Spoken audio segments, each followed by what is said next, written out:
go, dude. I almost don't even know what to do anymore because... Wait, when was the last time you did one? It's been a little while. Just to put it like It's that. been a little while since I've done one with you because I think you did one by yourself. I might have did like a short one by myself. A short one? A short one. Man, do I look different? Jesus, I feel like I haven't been on here for a while, but so much UFC news. Dude, the UFC just finds themselves in an amazing spot right now, but we'll get to that later. You want to know why? Because I think the greatest sporting news of all is the fact that AFC Richmond and so that show has come to an end. Sad we don't day. know for sure. And check this out. There might be another season renewed. It's not been confirmed or denied. I got a blanket. Ted Lasso. Did I ask for it? No. Did I get it? Yes. Did Bianca surprise me with it? Yes. And you know what is amazing about it? It's vintage Warriors colors. So, doubles as that. So it's a Warrior blanket and Ted Lasso and... Because apparently I didn't have enough soft blankets. Yes. His blankets have like that weird like fuzzy material that you can tell it's been old. It's like a old dog's fur coat. And then... Why are we hurting old dogs' feelings out there? Well, I love old dogs, but I don't want to like use their fur as my friggin' blanket. And so I got... What are we even talking about here, huh? No, that didn't make sense. Old Okay, dog's first. My blanket, you fucking weirdo. Okay. Long story short, Yeah, she has been out of the game for a bit. Yeah, I'm so sorry. I'm a little rusty. He needed a softer blanket. And you know, the first thing he said was, this shit's not even soft.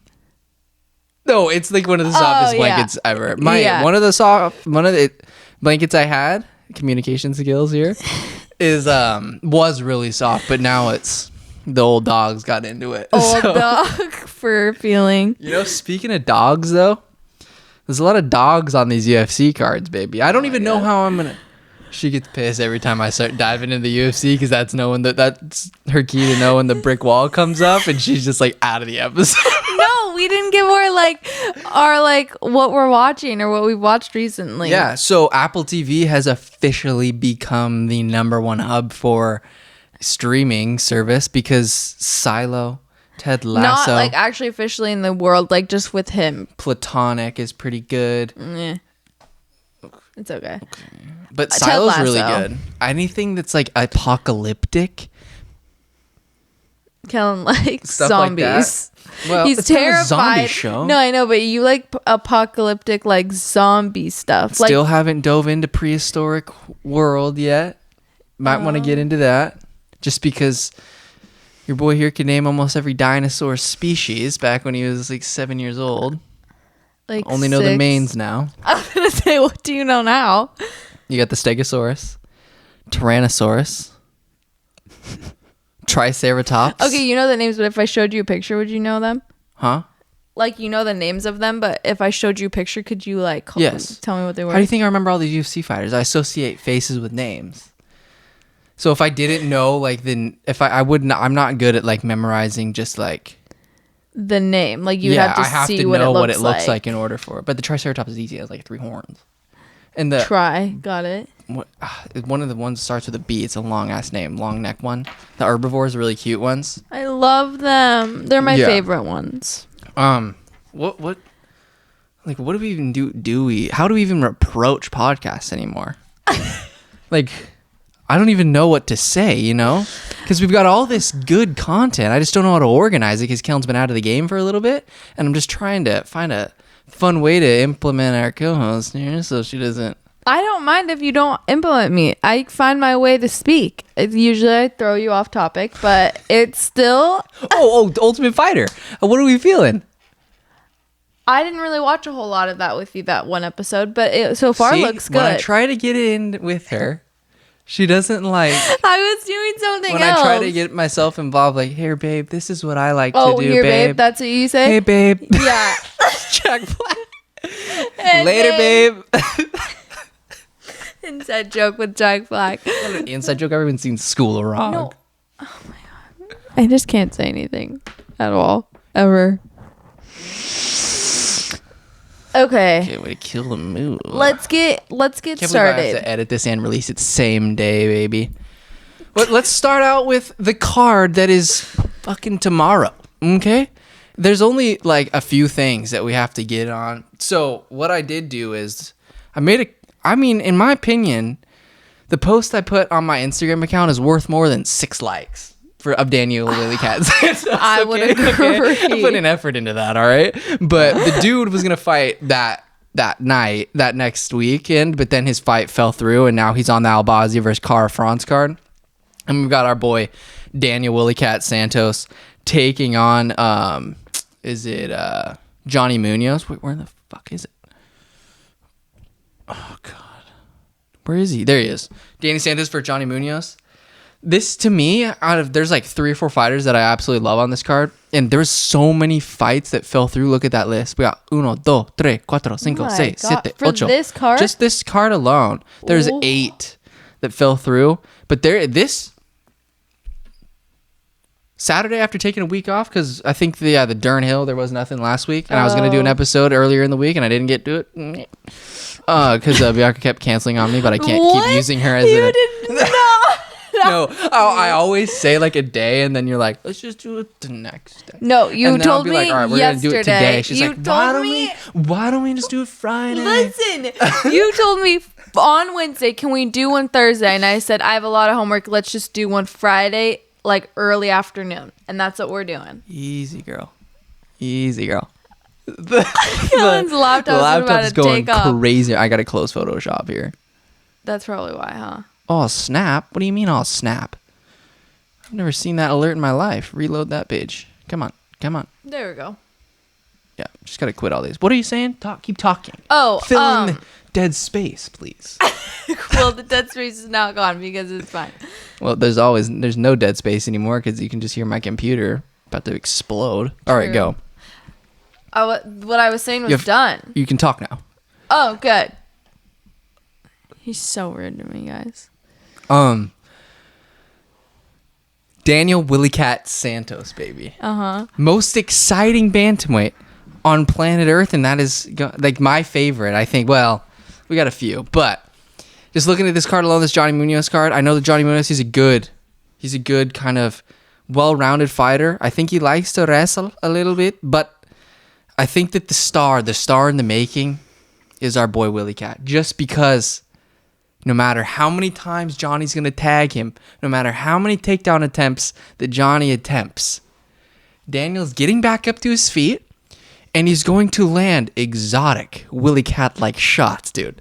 Ripping the body, peppering the noggin, throwing spinning back kicks that are not telegraphed whatsoever. I just feel like this is going to be the beginning of the run because I guess John Castaneda, who's also fighting on this card, that was his first dub, but it was not a clean performance. I just want to see a solid championship level performance out of Daniel WIllycat Santos where he's not going all Charles Oliveira. Because the thing that concerns me is this dude's young, he's a hot prospect, but when you're getting tagged all the time, the CTE starts kicking in, the chin starts weakening, and it just will decrease what could have been an amazing career. So I just want to see a clean performance out of Daniel WIllycat, and I just want to see this is just a great platform for him to get a lot of fans and a lot of eyeballs because marches forward, exciting style, and he's just everything you want in a young prospect because he's that new breed. And we'll talk about new breed of fighters later that are going to take over the UFC, but I feel like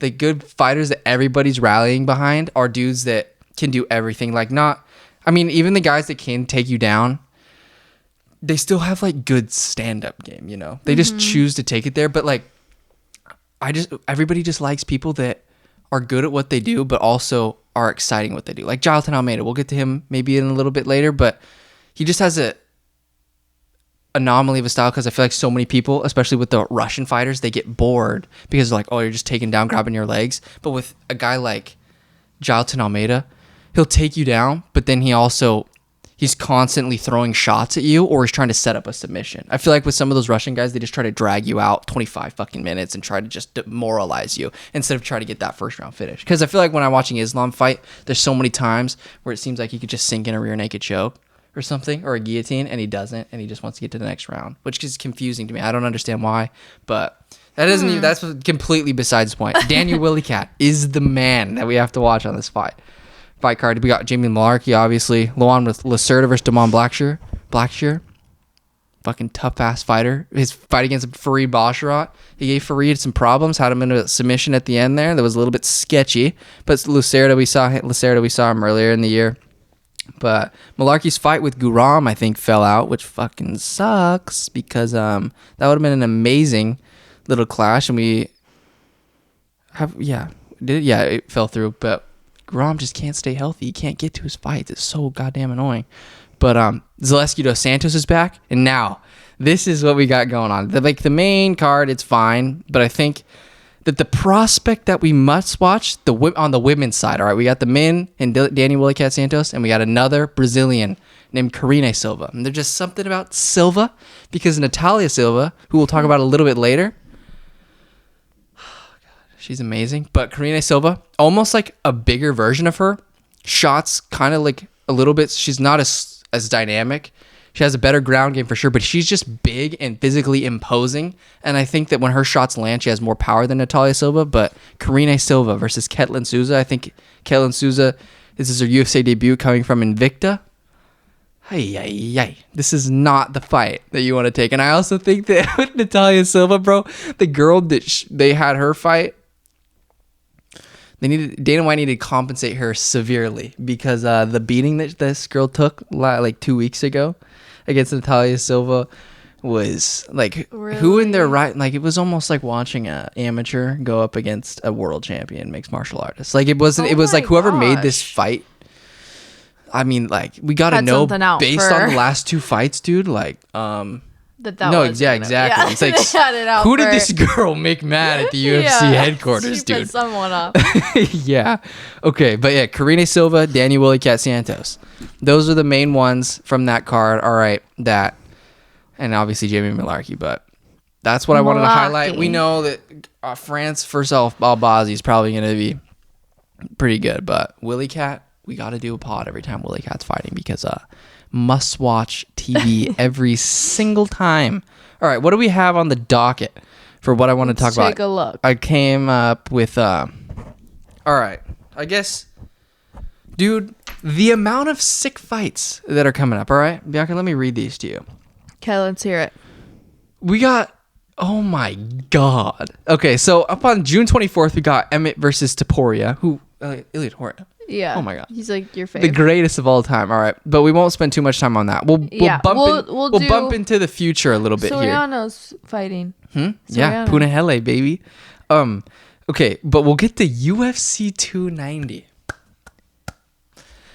Volkanovski, pound for pound, go.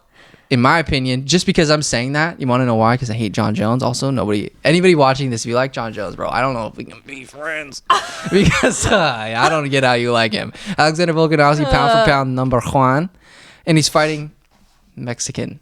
Yeah, we got, dude, that's pretty sick though. We got two Mexicans, Brandon Moreno and Yair Rodriguez, fighting title fight. That's gotta be rare, low key. Is it? That has to be. So it's like a Mexican card. I mean, the co-main and the main have a Mexican in it.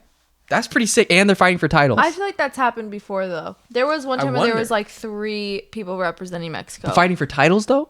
No, that's true. Not world titles. Yeah. Freaking sick, true. Baby. And Yair has the style to beat Volkanovski. I don't think anybody's going to beat our man. Really? Our man. Okay, think of like the evolution of Kellan. If you've watched me at all, just because of how much I like Max Holloway, we know that Kellan hasn't been too fond of Alexander, but you know what? When he's you rubbed fight off on you the way you did, yeah, he's rubbed off on me, baby. Just like Michael, we didn't really love Chandler. I still kind of like him. I do kind of like him. I like Michael Chandler. I didn't like him at first, but I do like him now, even though Dustin Cormier, or what's his name? Daniel. Dustin. Dude, Daniel doing the interview with Dustin and Justin was kind of madness because they didn't know who he was talking to. He was like, Justin, this is a question for you. Dustin, and Justin's like, did you ask me to answer it or Dustin? And then when they called him fake, and then DJ was like, yeah, but I looked in the comments and I didn't. DC. Yeah, DC, because like there was a little bit of a point in the interview where DC was interviewing Dustin and Justin, and Dustin said that he thinks that Michael's fake or whatever, and I looked in the comments, but I think what DC was saying is he was agreeing with Dustin about Justin Gaethje being a real one. He wasn't saying that like Michael was being like fake, because he said like Justin Gaethje's a real one, and I just feel like Michael's a little bit fake. And then DC says he is, but I think he was talking about Justin. He was talking about okay. Yeah, not freaking saying agreeing with Dustin that Michael's fake, because I was like, that's a risky thing to do, brother. Oh man, I just want Conor and Michael to fight. That's gonna be so sick. I think they're gonna announce it at the end of the year. Really? I mean, at the end of the season. Yeah, that makes sense. But coked out Conor, I don't know if that guy's gonna fight. Him at that F1 thing when he's walking like this, his face all red with his shirt half buttoned down, bro. There's no way. I don't know if he's coked out. Maybe he's just like enjoying himself. But more. Dude has got work done. Oh, 100%. Like a little. But I don't know if it's all necessarily work, because when people gain weight, maybe his muscles get denser. It's different in your face. Like, that's one of the first places that weight goes. Okay, you gotta. How do you even see that? My nostrils are tiny. It was sticking out. Oh, sorry. But yeah, your facial structure kind of changes when you gain 40 pounds of muscle. Yeah, I would say that's pretty common. Yeah. And so I'm sure part of it's from that, but Kel's pretty adamant that he's gotten Botox, which I could 100% see. Like, he has all fake veneers, and so does his wife. So like, I wouldn't put it past him. But I do think part of it is just because he's gotten bigger. But it was fun watching, like, honestly, the post-fight footage, like the way that they cut up the TUF episode, it's not even at all what the interactions were. Because on the YouTube version, it's where they do the post show. It's honestly way better to watch that, because it's uncut footage. Because when Conor's literally, because Michael brought up a good point in one of his interviews when he's talking about how Conor's saying, "You'll do what you're told." Like, Michael's like, "You really think I just stood there and took that and was going like this?" He's like, "No, like I was actually like talking with him." I was like, "Oh, come on, man."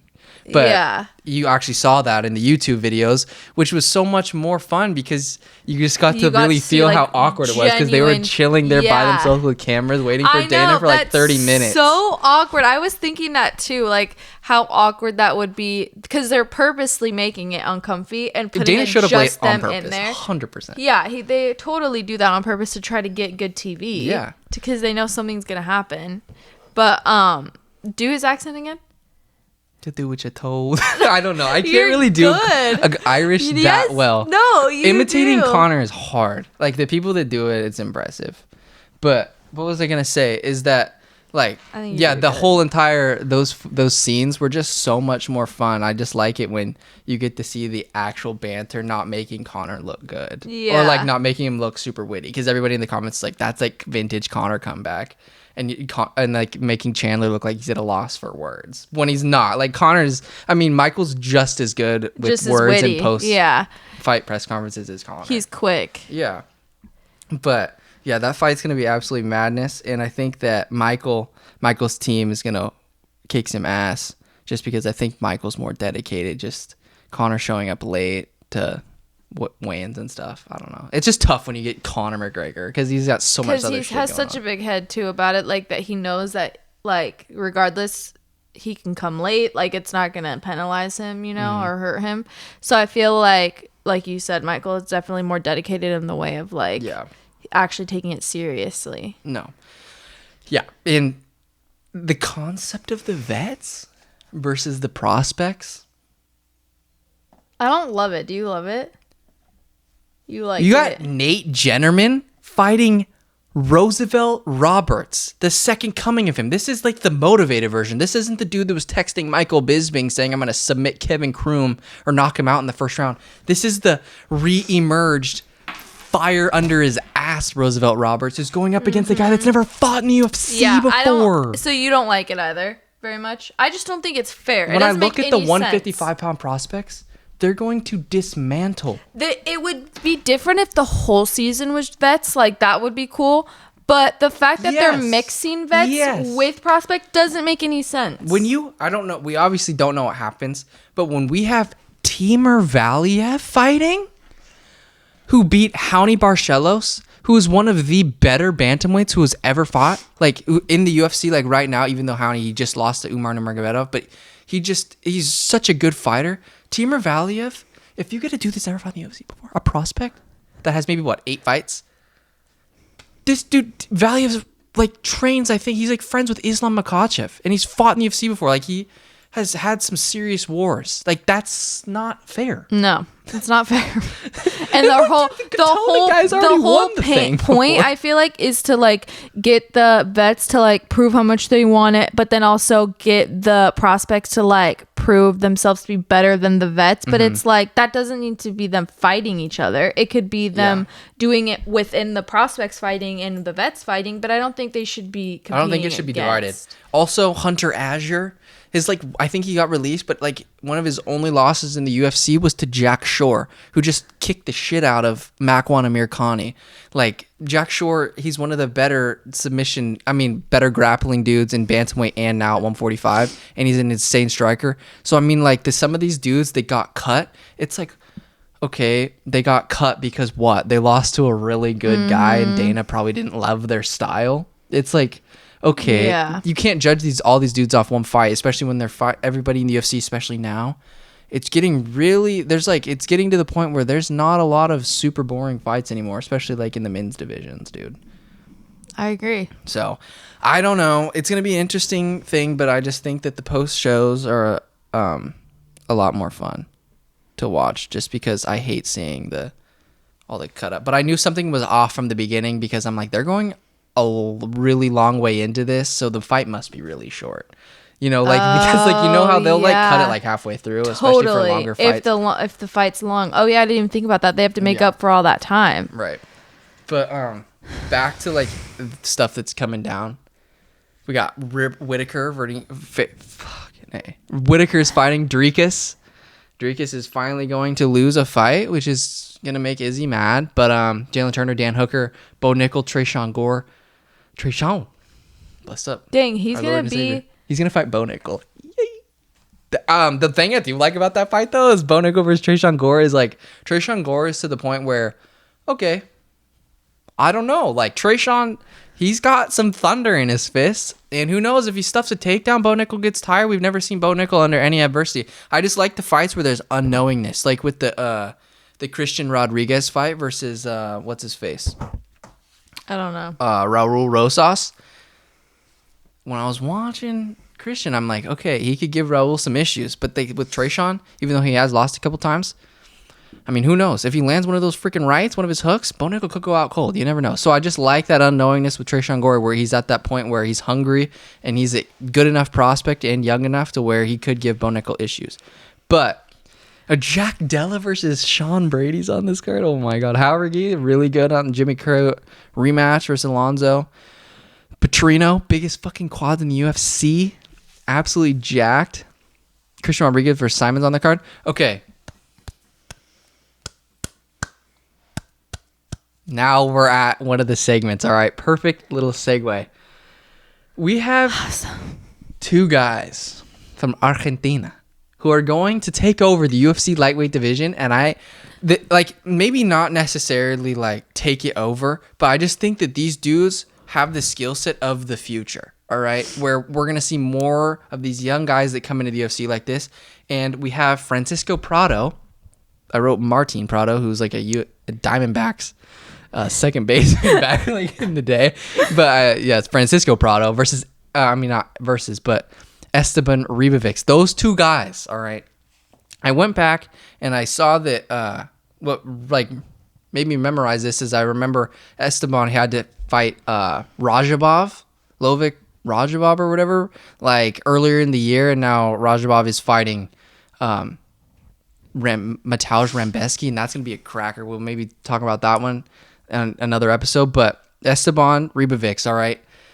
I don't know what it is about this guy. I know he lost to Rajabov, but we need to keep our eyes on him because I think he's going to be a very special contender in the lightweight division, just because the dude, tough as nails, young, and the thing about him that I love is that he utilizes that sick move where he will grab your arm give you like a Kimura look and then use that, and it like freaks out whoever he's fighting. Like Rajabov is a really good grappler, and it was like freaking him out, and it was allowing Esteban to get back up to his feet. Esteban can stuff takedowns, and I love how he marches forward with his chin down, and he throws hooks, rips the body. Like when he lets it go, the dude's got fire in his hands, and he hurt Rajabov on multiple occasions. He just couldn't like stop the takedown a little bit, but I really do believe that when you know, because Rajabov took that fight like on short notice, and even though like it's impressive that Rajabov got that dub after however many days he got that fight, it is a change up in opponent for Ribovics. Like I don't think he was expecting like a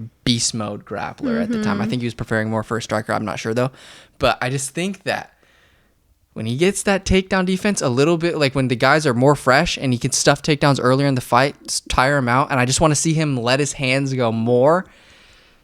He's got that WIllycat Santos and Natalia Silva energy, baby. And I just think that he's super well-rounded. And the fact that he's not afraid to kind of just try wild stuff, and he just doesn't accept any positions that are not favorable for him.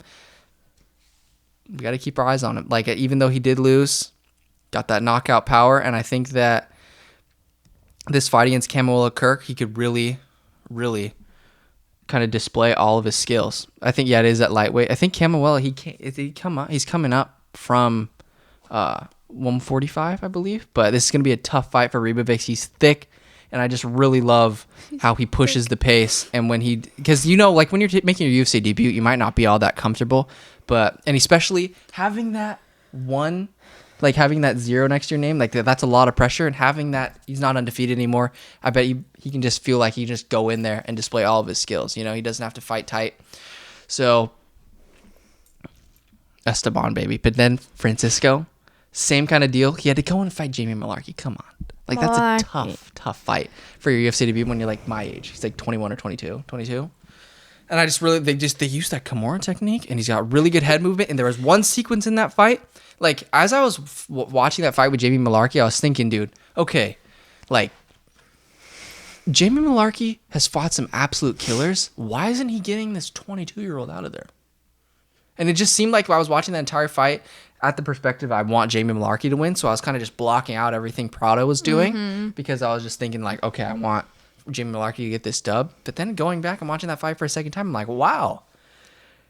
If this dude can stay off his back a little bit, get up off his feet, do some, utilize some more head movement, like Francisco Prado is going to be a problem, because there was one sequence, like I was saying, where he dodged a few punches, had great head movement, and then cracked Jamie Mullarkey.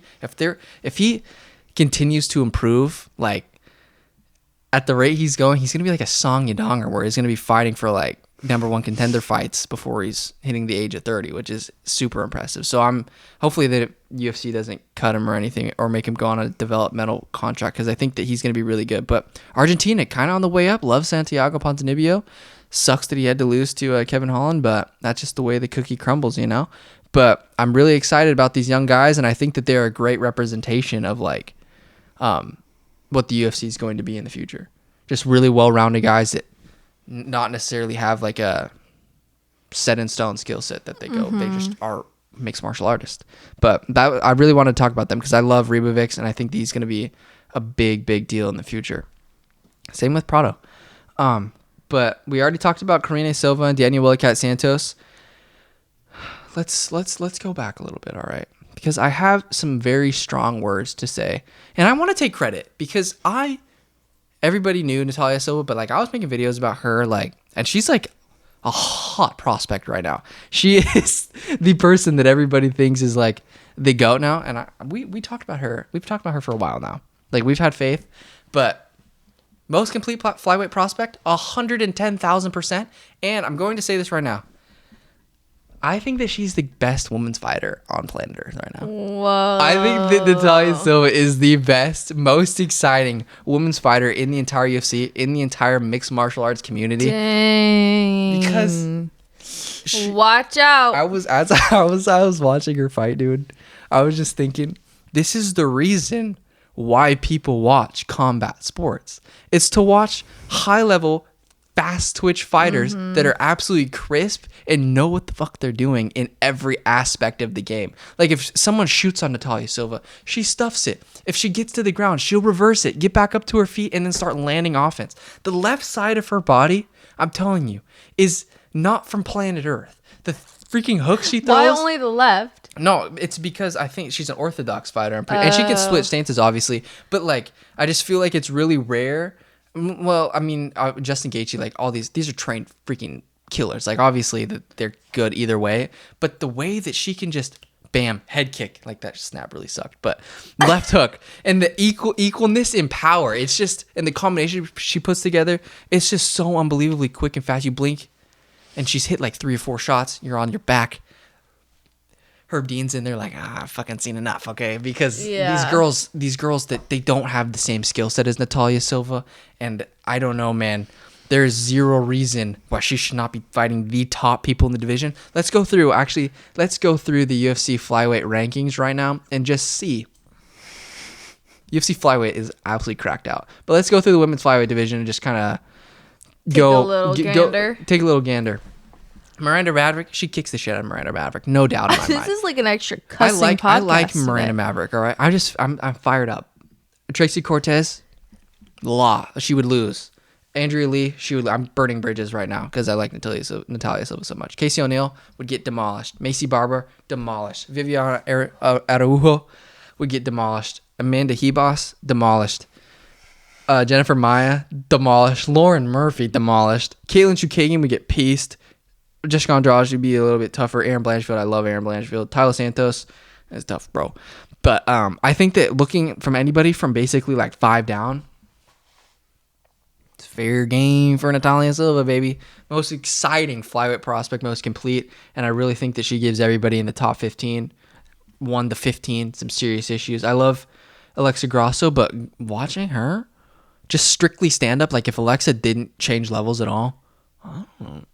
I think that's only his calendar. I mean, like seriously, I think that she's got everybody in the division down pat. It's just when you maybe get to like Tyler Santos, girls like that, Aaron Blanchfield. I think Aaron Blanchfield, like if she gets the ground, like I think that the biggest factor and like the reason why I have so much confidence is the fact that like Natalia's better than everybody else on the feet, and I think that in terms of ground game, she's not much lower than the girls where that's their best skill, you know? Mm-hmm. Like when things aren't going well on the feet for some girls, they're all automatically like, take you down, try to submit you. But it's not that simple with Natalia Silva because you can't get it to the ground. If you do get it to the ground, she's going to scramble back up to her feet and then she's going to piece you up because she's pissed off. So I like everybody in the flyweight division. It's freaking sick, but Natalia Silva, dude, she looks like a freaking straw weight in there, kinda. Because she's not as tall as everybody else, but she gets the job done, bruh. She needs a ranked opponent now. Okay, I think the last thing we're going to talk about, keep this sucker short because I want to edit it and get it out.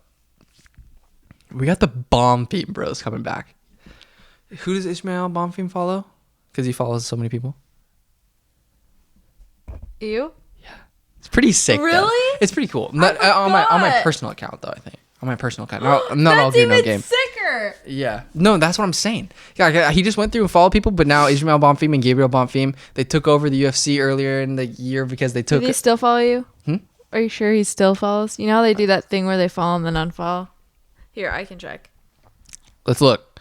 Ishmael, do you still follow Kellan Soriano? That has to be the title. Does Ishmael, whatever his name is, still follow me on Instagram? ? It's not like it really matters. How do you... That's on All Gear No Game. Dude, I don't even know how you can like look. Kellan 08. There we go. I need to change that shit, bro. I need to stop following UFC fighters because I'm following like almost 1,000 people. You're also following girls in high school that you followed when you were in high school. Oh, true. You probably should unfollow.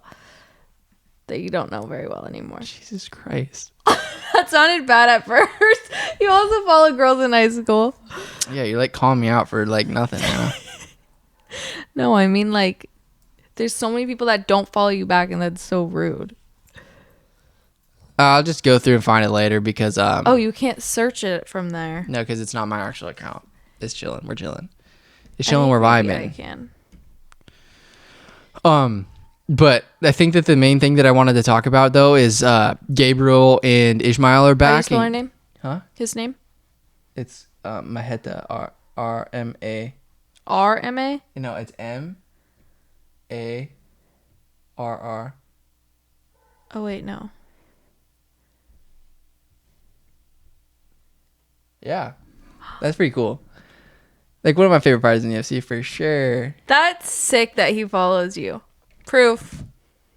Following Kellan. No, but I'm a big fan, dude. Him and that Terrence McKinney fight, there's just something about it where some of these Brazilian guys were just looking way too good in that UFC fight card. And if they were doing Brazil versus UFC that night, like guys that have never fought in the UFC before, the UFC was a little bit fucked because that Bruno Ferreira, I think that he knocked out Gregory Rodriguez, and then Terrence McKinney lost, and then Munir Lizez, I believe that's who Gabriel Bonfim fought in his UFC debut. But I really think that these Bonfim boys, they're gonna take over the UFC.